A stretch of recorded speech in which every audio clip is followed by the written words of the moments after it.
10월 26일이 토요일이거든요.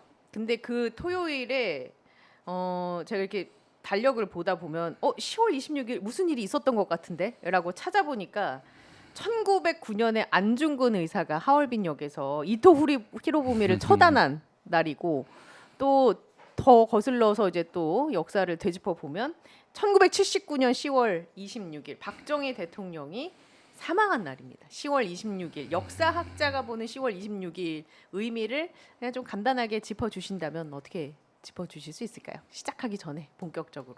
글쎄요, 뭐 날짜 외우고는 있는데 그 날짜의 의미 뭐 이렇게 짚기는 좀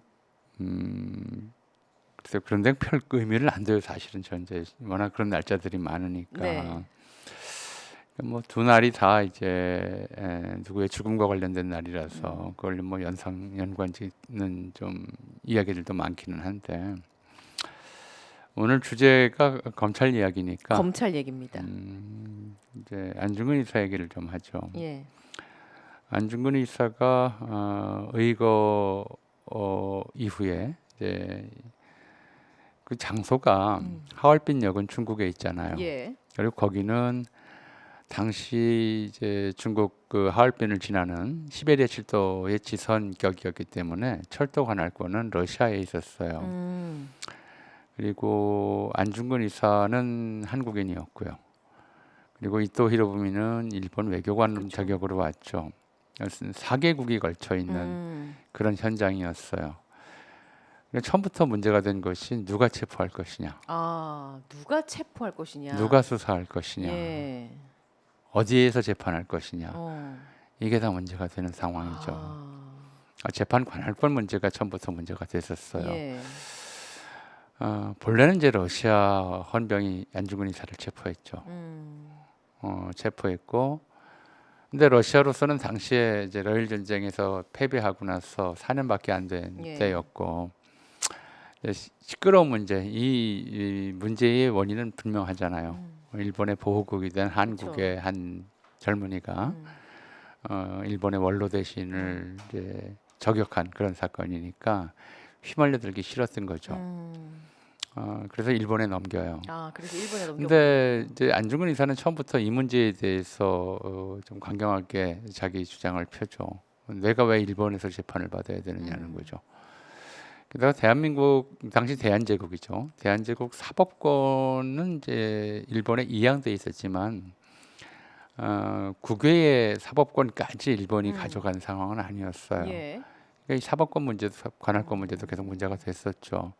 그러니까 안중근 의사가 대한의군 참모중장으로서 자기는 이제 군인으로서 재판받겠다, 또는 전쟁 수행 과정에서 일어난 이제 사살이죠. 예. 사살 행위로 재판받겠다라고 얘기했던 것도 이런 재판 관할권에 관한 배려였었는데, 좀 앞에 긴 얘기는 빼고 어쨌든 당시에 이른바 복잡한 국제정서에서 일본이 좀 우격다짐격으로 안중근 의사에 대한 체포, 수사, 기소, 재판을 이제 일관되게 했던 것이죠. 근데 국제법상으로 사실은 맞지 않아요. 예. 당시 국제법상으로 이제 그런 좀 복잡한 조건 하에서 일본이 이런 것들을 다 담당하는 것은, 일본이 한국인을 재판하는 것도 맞지 않고 재판권을 행사하는 것도 맞지 않고 그런 상황이었습니다. 근데 그렇게 이제 억지로 끌고 간 거죠. 그러니까 지난번에도 저희가 안 나왔을 때 처음에 이제 지난번 얘기했던 것이 국적 문제였었는데, 예. 이제 대한제국 국적이잖아요. 대한제국 국적인데 일본이 재판할 권리가 없는 거예요. 근데 이제 일본은 그때도 그렇고 그 이후에도 그렇고 한국인의 국적 문제에 대해서 어떤 태도를 취했냐면, 일본 제국의 이익에 관계되는 문제에 있어서는 한국인을 일본 국적자로 취급한다, 간주한다고만 했었지. 굉장히 이기적이네요. 그렇죠. 예. 국적을 부여한 적은 없어요. 그러니까 그런 상태에서 재판을 했는데, 이제 잡혀간 다음에 안중근 의사를 제일 괴롭힌 사람이 누구였을까요? 이렇게 질문하시는 거는 같은 대한제국 사람이 아니었을까? 아니요, 일본 검사였습니다. 일본 검사. 일본 검사. 검사들이 제일 괴롭히죠. 사실은 안중근 의사의 의거는 굉장히 좀 다양한 해외 독립운동가들이 관여가 돼 있었어요. 뭐 당장 이제 조도선, 우덕순 뭐 이런 사람들이 이제 같이 이걸 하기로 했다가 서로 다른 역에서 이제 준비했다가 안중근 의사 단독범이 됐었는데 단독 행위가 됐었는데 일본은 이제 수사 지침이 그런 거였어요. 수사 지침을 먼저 정해요. 이걸 어떻게 수사를 할 것이냐. 이 건을 이토 히로부미가 죽었는데 이 건을 안중근의 단독 범행으로 치부할 것이냐, 아니면 독립운동가 전체가 연루된 그런 일로 취급할 것이냐. 예. 이건 이제 정치적 고려죠. 사법적 판단이 아니에요. 그렇네요. 그 정치적 고려를 놓고 봤을 때 안중근 의사와 관련돼 있던 사람들은 미국에도 있었고 러시아 땅에도 있었고 중국 땅에도 있었어요. 안중근 의사 이제 다른 사람들의 증언에 따르면 이토가 하얼빈에 온다는데 누가 이제 이 거사를 했으면 좋겠는가? 내가 아는 사람이 있는데 그가 안중근이다. 그 사람을 불러라.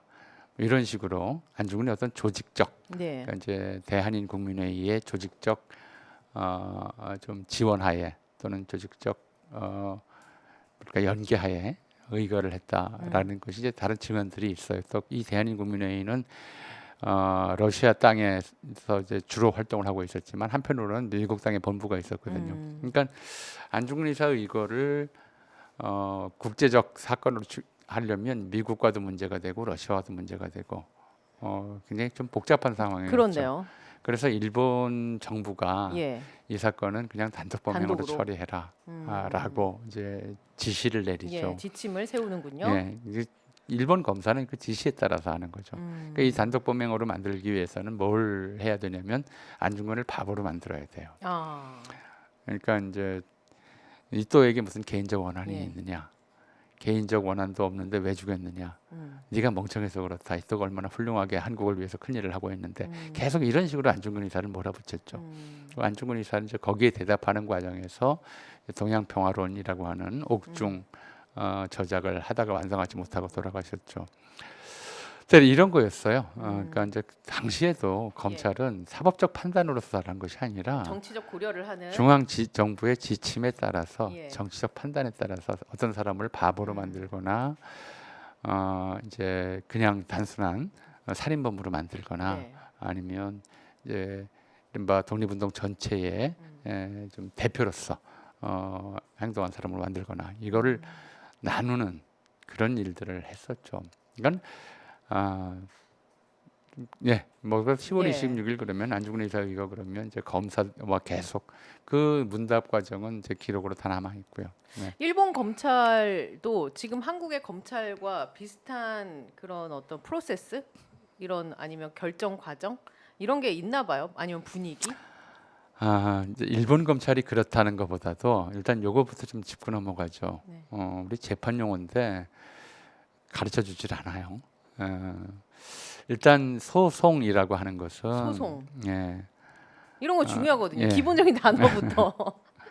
백성이 국가에 대해서 억울함을 주장하는 것을 소라고 그래요. 네. 그래서 하소연하다, 예. 호소하다 할 때 이거 소자예요. 호소하다, 예, 하소연하다. 억울함을 네. 이제 주장하는 것이고요. 송이라고 하는 것은 잘잘못을 가려달라고 하는 것을 송이라고 그래요. 그러니까 대체로 보면은 소는 이제 형사에 가깝고요. 송은 민사에 가까워요. 대체로 그런 형태로 진행이 네. 되는데 그걸 합해서 소송이라고 그래요. 네. 근데 본래 소송은 백성이 국가에 제기하는 것이었어요. 국가에 이걸 예. 판결해 달라고 하는 것이죠. 그러니까 판결이라고 하는데 재판이라는 글자도 그래요. 단어도. 재는 이제 재단하다, 양재하곤 할 때 네. 옷감을 마름질하는 것을 재라고 그래요. 사이즈에 맞게 자르는 것이 재죠. 그다음에 판이라고 하는 것은 반으로 딱 나누는 거예요. 그럼 재판은 뭐냐면 유죄냐 무죄냐를 판정하고 첫째 판이라고 하는 것은 유죄라면 거기에 적합한 죄질에 맞는 합당한 형량을 결정하는 것. 이걸 이제 합해서 재판이라고 그래요. 예. 죄는 형량 결정이고 판은 유무죄 판정이고. 그래서 이제 소송이 있고 재판이 있고 이렇게 이제 진행이 되는 것인데 그래서 본래 재판은 국가 왕의 책임이었고 왕의 위임을 받은 지방관들이 했었어요. 그리고 소송은 백성이 국가에다 제기하는 것이었고 그랬다가 삼권 분립의 원칙이라고 하는 것이 이제 만들어지고 우리나라에는 1894년도에 갑오개혁 당시에 사법개혁을 하면서 이제 이 재판 업무를 행정 업무에서 분리해요. 재판관들에게서 빼앗아서 별도의 전문 법률가들한테 맡기는 이런 조치를 취하죠. 이때부터 이 소송의 개념이 좀 바뀌어요. 본래는 백성이 국가에게 억울함을 주장하는 것, 네네. 호소하는 것, 예. 이게 소였단 말이에요. 그런데 이제 그 별도의 이제 국가가 소송의 당사자가 되는 변화가 생겨. 어떤 거냐면 백성이 범죄를 저질렀다. 그것으로 인해서 국가가 피해를 입었다는 거예요. 공동체에 손해를 가했다는 거예요. 예. 범죄를 그렇게 이제 이해를 하게 되는 거예요. 그러면서 국가가 백성을 상대로 소를 제기하는 일이 생겨요. 패러다임이 완전 바뀌었군요. 그렇죠. 이제 이거는 애초부터 네. 네가 죄다라고 이제 국가가 단정할 수 있었는데 예. 그게 아니고 전문 법률가가 이게 죄인지 아닌지 따져봐야 된다고 정부에 이야기할 수 있게 된 상황이기 때문에 기본적인 삼권 분립이라고 하는 것은, 그래서 국가가 이제 일반 백성을 상대로 네가 잘못했다, 너 때문에 국가가 피해를 입었다라고 주장할 수 있게 되는 거예요. 그래서 소송의 당사자가 한편으로는 국가 측 당사자가 생기고 한편으로는 백성 측 당사자가 생기는 거예요. 근데 이 과정에서 국가를 대신해서 백성과의 다툼을 담당하는 사람이 지명된 게 그게 검사라고 하는 사람들이에요. 그래서 용어가 좀 달라요. 우리가 예. 크게 보면 소를 제기하다 이렇게 얘기를 하잖아요. 그렇죠. 근데 민간인이 하면 제소라고 그래요. 검사가 하면 기소라고 그래요. 이걸 구별해 버렸어요. 예. 사실 구별할 필요가 없는 거였거든요. 네네. 국가나 국민이나 같은 입장에서 법적 예. 책임을 따져야 되는 문제인데 검사가 하면 기소라 하고 일반 민간인이 하면 제소라고 하는 식으로 억울함을 호소하는 방식이 달라져요. 그러니까 국가를 대신해서 백성과 억울함을 다투는 또는 이제 법적 문제를 다투는 예. 이런 사람을 이제 검사라고 이름 붙인 것이 1894년에 처음으로 이제 등장을 하죠. 물론 처음에는 이런 전문 법률 공부를 한 사람들이 없었기 때문에 기존의 지방관 중에서 검사와 판사를 임명해서 예. 뭐 이완용이라든가 이 을사오적 중에도 판검사 출신들이 있어요. 예. 근데 1894년에 이제 이걸 사법개혁을 하고 나서 곧바로 법관 양성소라는 걸 만들어서 전문 법률가들을 양성하기 시작하죠. 이런 사람들은 대략 1900년께부터 이제 전문 재판관이거나 판사이거나 검사로 임명이 되는데, 아까 안중근 의사 얘기로 시작을 하셨으니까 네. 안중근 의사도 검사와의 악연이 있어요. 어. 그러니까 안중근 의사가 국내에 있을 때 천주교도였잖아요. 천주교도이면서 해주 지역 이제 신부였던 본당 신부였던 빌렘이라는 사람의 복자 역할을 했어요. 뭐냐면 이제 일종의 비서, 수행 비서 비슷한 역할을 한 거죠. 근데 당시에는 이 외국인들이 위세가 대단했어요. 치외법권이 있었기 때문에 예. 한국 관원들의 손길이 닿지 않아서 사람들이 이 외국인에 의탁해서 억울한 문제를 해결하거나 또는 심지어 때로는 좀 불법 행위를 자행하거나 외국인을 믿고. 이런 일들이 있었어요. 예. 그걸 당시에는 양대인 자세라고 그랬어요. 이름이 말이 좀 어렵죠. 다시 예. 좀 양대인 자세. 풀어서 말씀드리면 네.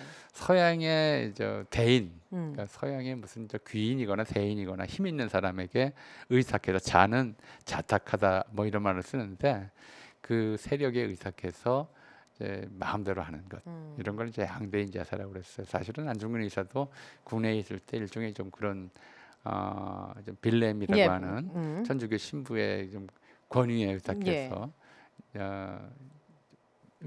많이 의탁을 했었는데 나쁜 일을 한 게 아니고 억울한 관청에게 억울한 일을 당한 사람들을 도와주는 일들을 주로 했죠. 고향 사람 하나가 서울에 있는 이제 고관한테 돈을 꿔줬다가 못 받는 일이 생겼어요. 그러니까 자기가 이제 그 뒤에 천주교 신부가 있으니까 예. 좀 큰 소리를 칠 수 있다고 있는 형편이었죠. 네. 내가 해결해주겠다고 서울로 올라와요. 서울로 올라와서 그 돈을 안 갚고 버티는 이제 고관집에 간 거죠. 갔더니 마침 관리들을 불러 모아놓고 잔치를 벌이고 있었대요. 돈은 안 갚으면서. 근데 예. 이제 안중근이 큰 소리를 친 거죠. 들어가서. 네.